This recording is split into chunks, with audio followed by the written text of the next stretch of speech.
Yo, what is good? My anime faithful, what is good, you guys? We are looking at quite an interesting turn of events with Seven of Deadly Sins.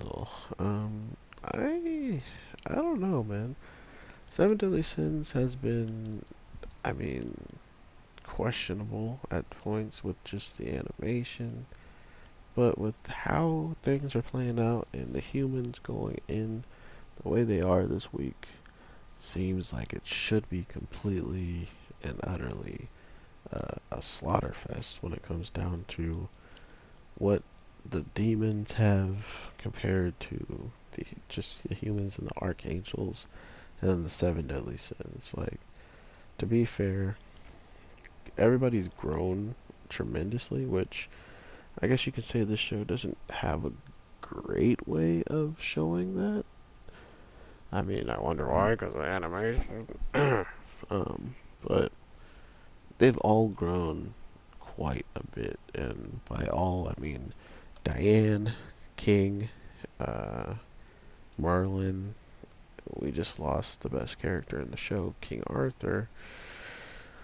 But we don't need to talk about that, right? No one needs to talk about that? Okay, good. Not talked about. So, with all of them being much, much stronger than their previous fights with like the Ten Commandments and just stuff like that, it's easy just to say that um, this lesser demon should be much lesser than they were at the beginning. Hopefully, right? Because at this point in time, it still feels like even those tall, big ones could be taking quite a while to take out one of them. And there's about like 50 just in the front row of, just horseback sold humans, and all of them could probably take more than 100 humans, right? Like, that's easy to say. Sure, they have these blessings on. We're gonna have to see how strong that is, or if it's strong at all.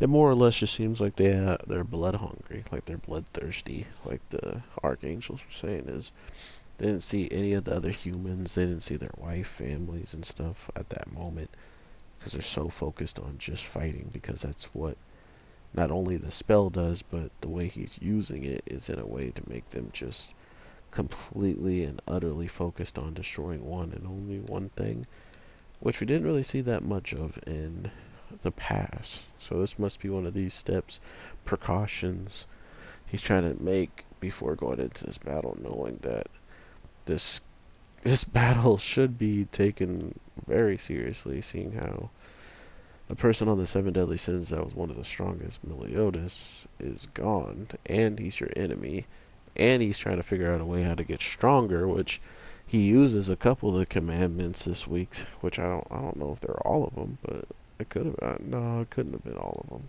They're still fighting. So yeah, that's the whole gist of just the thought process of probably the archangel is I have to fight not only one of my worst enemies in the case of it, just demons in general. Now I gotta fight the one guy that should have been on the sins helping me, but now has become like a worse enemy than the lesser demons or anybody else because he's almost rise to the ranks of demon king at this point. So if anybody is going to even be a match towards Meliodas, I don't know who it will be. Um, we know how close of a fight it was with Escanor at the time of him pretty much being at his strongest, right? At the rise of the sun when it was first setting. He was at his strongest, and Meliodas still put him in a position where he seemingly is still hurt. Like, at the end of this episode, it's questionable that he's actually hurt. And if there's a loud noise just like 2 seconds, 3 seconds ago, I apologize. I had to sit up and adjust my mic. But yeah, with him coughing out blood randomly, that honestly is frightening for the rest of the story because with him doing that, I am terrified of what's going to happen. I don't know if he's going to get super nerfed, and the messed up part is he straight up took a sword or like a blow from Meliodas straight through the chest, like something that should kill a mere human. But hearing how, uh, hearing the reaction from the Archangel, the fourth one who actually was killed, and just how he saw the power and just was like, whoa, whoa, whoa, like, how are you using this ability that should be someone that I know?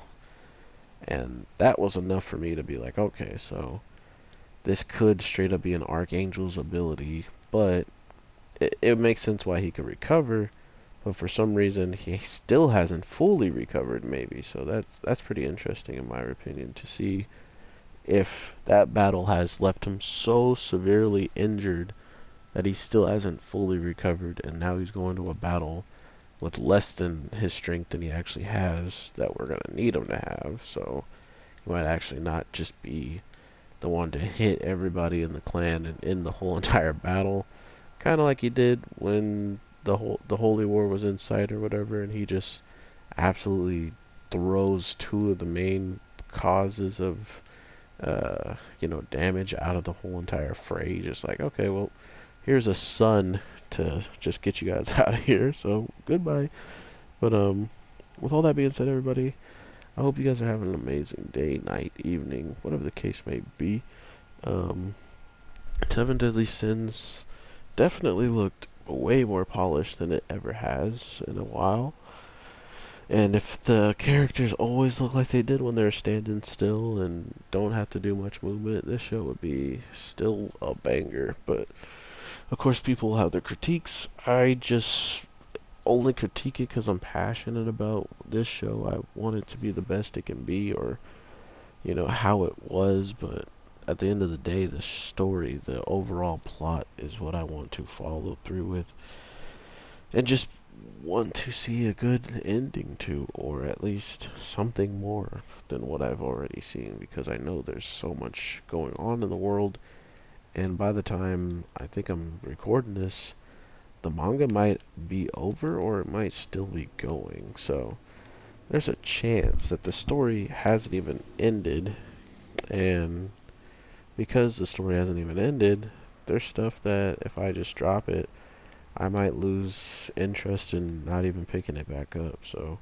at least the plot has me intrigued and making me want more of the show. But at the end of the day, how long can that last? And how long can you be satisfied with the animation keeping you around if the story itself starts to be bad too, and you can't really care to follow along?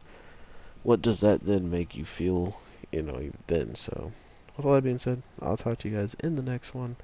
Definitely let me know what you're feeling about this week's episode, or just the series as a whole. Is it still good to you? Do you still enjoy it? Or is it something that's come just less lackluster because of the whole situation for you? Or whatnot? Or if you just don't even care and it's just same old, and you just watch it.